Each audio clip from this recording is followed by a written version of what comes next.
What's up, guys? Today I'll be talking about camera feature and photo features in iOS 26. And I saw a couple of cool features, so I thought I should make a small video. But I'll just show you the couple of good things coming up in iOS 26.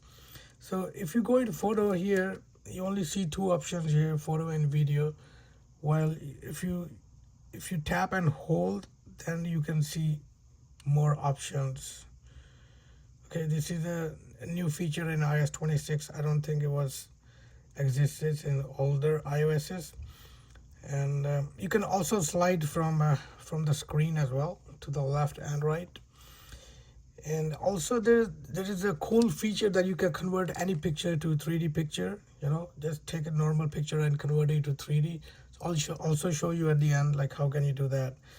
And there is this menu here. If it's on video, you can, within the app, you can change it to 4K HD 24 frame rate to 24, 30 or 60. So you don't have to leave the app and change these settings. So that's good. So also if you tap on photo and then tap again, this menu pops up, and it has the flashlight on and off, live pictures, timer, exposure, filter, and aspect ratio, which also you can access from here. If you see these dots at the top, you can access the same menu from there. And I thought it's a cool new change in iOS 26. And now I'll show you how you can take a picture and make it look like change it to 3D picture. So let's say you put something here and then you take a photo. Let me take a picture and then I'll show you how you can change it to 3D just within the settings. Let me just clean the camera a little bit.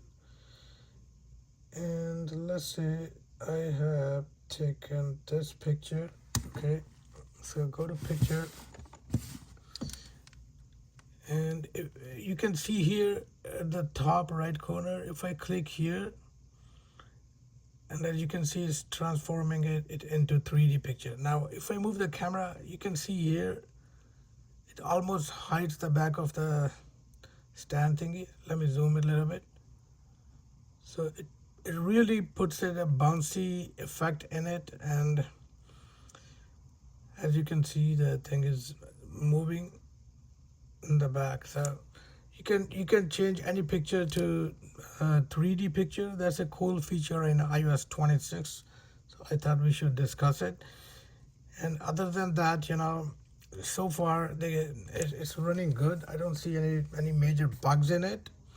And I'll be making another detailed video showing the rest of the features. If you're interested, please stick around and subscribe the channel, and I'll see you in next video.